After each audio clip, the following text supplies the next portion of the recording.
Before we begin, I have just one request. Put on your headphones, turn off the lights, and let the world outside fade away. Because some stories aren't just meant to be heard, they're meant to be felt. Every whisper, every breath, every sound behind you might not be just in the story. So, are you ready? Let's begin. The last train. The rain had been falling all evening, soaking the platforms until they gleamed like broken mirrors. A chill wind slithered through the deserted station, whispering against the rusted pillars and carrying with it the metallic scent of iron and old oil. The digital board above flickered with faint static, its broken screen stuck on a single word: train delayed. Arav pulled his jacket tighter and exhaled into his hands. He shouldn't even have been here. His friends had begged him to wait until morning to return home, but something restless inside him insisted he had to go tonight.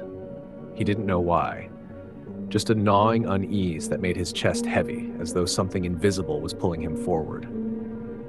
The ticket seller's booth was closed, the glass shuttered down. No announcements echoed across the station. And yet, as the old iron clock struck midnight, a whistle cut through the storm. A train was coming. Arav frowned. This wasn't on the schedule. No train was supposed to pass through at this hour. Still, the tracks began to tremble beneath his feet, and through the sheets of rain, a dark shape emerged. The train was massive, an old relic of another age, its black body streaked with rust and soot. Steam hissed from its sides, ghost-like and pale. Its headlight burned a dull yellow, not the sharp brightness of modern engines, but the tired glow of something ancient still clinging to life. The wheels screeched as it slowed, and the sound was sharp enough to make Arav's teeth ache. The doors opened with a groan. He hesitated. Every instinct screamed at him to step back. And yet, the empty station, the howling wind, and that strange pull inside his chest urged him forward. Almost in a trance, he climbed aboard. Inside, the train was strangely warm, like the breath of something alive. The dim lamps overhead swayed gently, their yellow glow spilling across crimson seats and narrow aisles. The air smelled faintly of damp earth and iron, like a graveyard after rain. At first glance, it seemed empty. But as Arav walked deeper, he noticed passengers scattered here and there. Their faces were pale, waxy, almost colorless. They didn't move, didn't blink. Some stared at the floor. Others pressed their faces against the window, gazing at the rain-soaked darkness outside. Arav's footsteps echoed far too loudly in the silence. He cleared his throat and tried to speak. Does this go to Popal?" No one answered. He swallowed, unease prickling up his spine. Perhaps they were sleeping, but the stillness of their bodies seemed wrong, like statues pretending to breathe. The train jerked suddenly, and with a violent lurch, it began to move. Arav stumbled, gripping the nearest seat. The whistle screamed again, shrill and mournful, and the world outside blurred into shadows as the train sped into the night. He sat down cautiously, trying to calm his racing heart. The seat was damp beneath his fingers, as if soaked in old rain. He tried not to think about it. He told himself it was just another late train, maybe one not listed on the schedule. Nothing strange about that, but the unease only deepened. The passengers weren't right. He realized it now. Their clothes were old, torn saris, faded uniforms, suits yellowed with time. Some wore styles that hadn't been seen in decades. A woman in front of him had hair arranged in a style his grandmother once wore in her wedding photos. And then there was the silence. No murmurs of conversation, no coughing, no shuffling, just the endless rattle of the wheels, the low hiss of steam, and the pounding of Arav's heart. He couldn't take it anymore. He stood and began moving down the aisle. His footsteps seemed to echo forever. As he passed one passenger, an old man in a crumpled gray suit, he froze. The man's lips were moving, soundless, trembling, as if repeating the same word over and over. Arav leaned closer, his breath catching. "Don't!" The whisper came, dry as sand. "Don't get off! Don't get off!" Arav staggered back. The man didn't look at him. His cloudy eyes remained fixed on the ground, lips trembling with the same warning. Before Arav could speak, a sound rose from the far end of the carriage. A slow, dragging shuffle. Arav's heart hammered as he turned. Someone or something was walking down the aisle. It was the conductor. At least that's what he looked like at first. A tall man in a dark uniform, cap pulled low, brass buttons glinting faintly in the dim light. But his gait was wrong, his steps too slow, too heavy. The shadows seemed to cling to him as he moved. He stopped at each passenger, bending low as if checking their tickets. And every time he straightened, Arav swore the passengers looked even paler. Finally, the conductor's head snapped toward Arav. The face beneath the cap wasn't a face at all, just a void, blacker than night. Arav stumbled back, crashing into a seat. "Ticket," the thing hissed, voice scraping like rusted iron. I don't have one," Arav stammered. His throat felt dry, his legs trembling. There was no counter open. The void shifted, as though amused. "Then you ride, until the end." The whistle screamed again, louder this time, making the windows tremble. The lamps flickered violently, and in their stuttering light, the passengers twitched. Some turned their heads toward Arav now, their eyes hollow, faces slack like marionettes pulled by invisible strings. He bolted. He ran down the aisle, past the staring faces, past the whispering old man who still mouthed his warning. The train seemed endless. Carriage after carriage, seats upon seats, and always that same smell of damp earth and iron. Finally, he reached a door and shoved it open, stumbling into the next compartment. This one was different. The seats were torn, stuffing spilling out. The windows were shattered, rain and wind rushing in, and the passengers, oh God, they were nothing but shadows, thin outlines of people, flickering like candle flames, their heads turned in unison, hollow eyes fixed on him. "Leave," they whispered, voices overlapping in a chorus of despair. "Before the station, leave." The train jolted violently, throwing Arav to the floor. The shadow passengers swayed but did not fall, their whispers rising into a wail. And then he saw it, through the broken window. Up ahead, through the storm, a station loomed in the distance. But it was no ordinary stop. The buildings leaned at impossible angles, the lamps glowed with a sickly green light, and the signs were written in jagged letters that made his head ache to look at. The train was slowing. Arav's chest tightened. He didn't want to see what waited at that station. He couldn't. The old man's words echoed in his skull. "Don't get off." But the conductor was coming. He could hear the dragging footsteps behind him, closer now, scraping against the floor. He had a choice: stay on this nightmare train, or step into whatever horror waited outside. The whistle screamed again, and the doors began to open. The doors hissed open, spilling cold air into the carriage.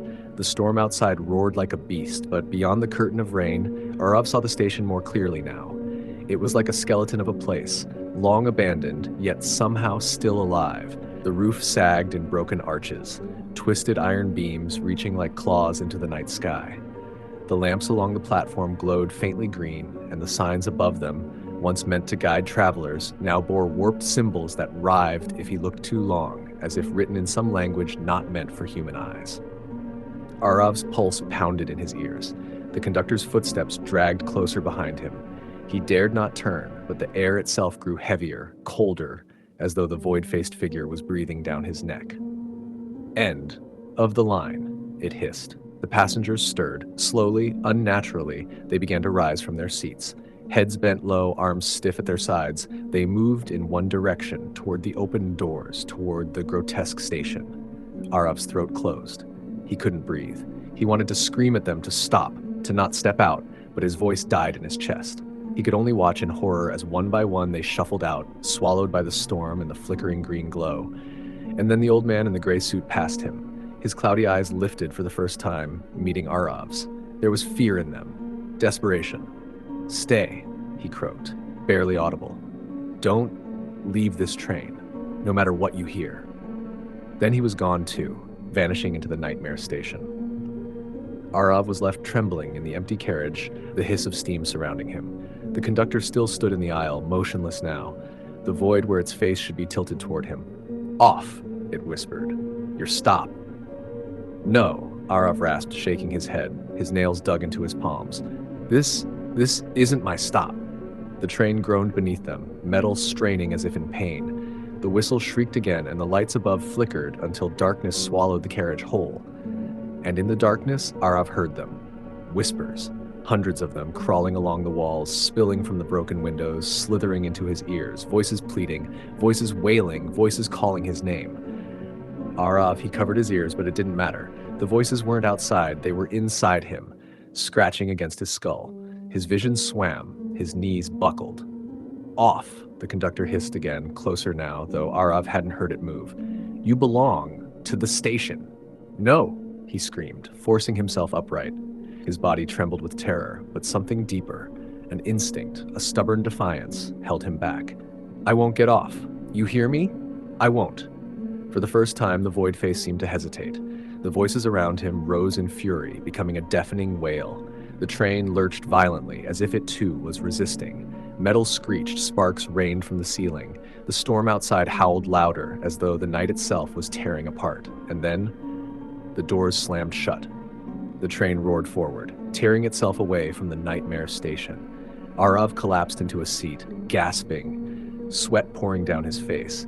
His entire body shook, his heart pounding so hard it hurt. The conductor was gone. The whispers faded, and for the first time since he had stepped aboard, the carriage was silent, truly silent. The train barreled through the storm, faster than before. Outside the windows, the rain fell backward in silver streaks, like the world blurring into darkness. Arav didn't know how long he sat there, staring at the floor, afraid to move. Minutes, hours, time seemed to dissolve. Finally, the train began to slow. The whistle cried, not shrill and monstrous this time, but weary, almost human. A station loomed ahead. This one was different. It was small, simple. A single platform beneath a flickering lamp. The rain had stopped. The air looked clear, still. And most importantly, Arav recognized it. This was his hometown station, the one he had been trying to reach all along. The doors opened gently, without a hiss. His heart pounded. Was it real? Could he trust it? Cautiously, he stood and walked to the doors. The air outside was cool, carrying the familiar scent of wet earth after rain. The platform looked exactly as he remembered. The cracked tiles, the faded posters peeling from the walls, even the old wooden bench where he used to sit as a boy, waiting with his father. A tear slipped down his cheek. Slowly, he stepped off the train. Behind him, the doors closed. The whistle blew one final time, low and mournful. The great engine shuddered, then pulled away, disappearing into the darkness. Arav stood on the platform, staring after it. His chest ached with relief. His knees nearly gave out as the adrenaline drained from his body. He was safe. He was home. A voice.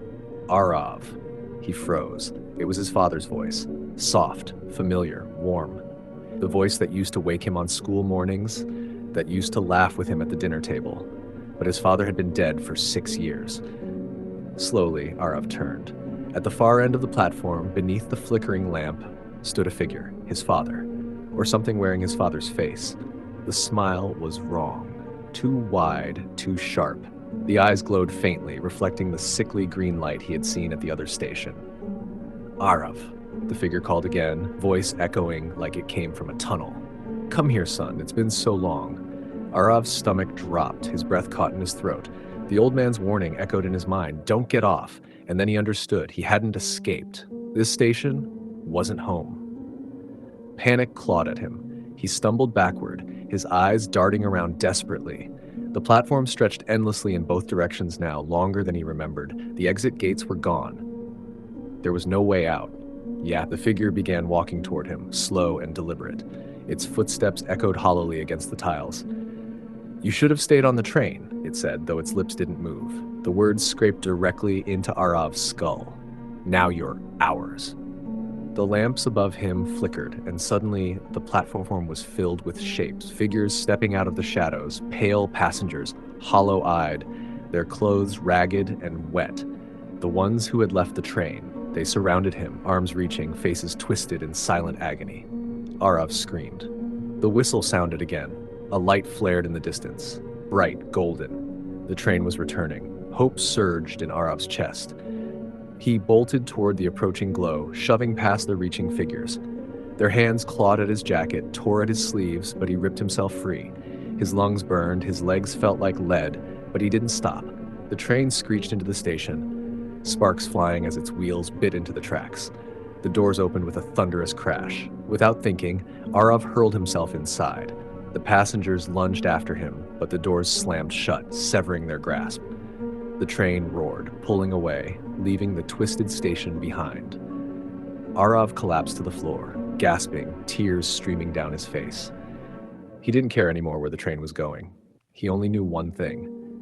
Better to be trapped aboard this endless, haunted ride than to set foot on the stations that waited outside. The end.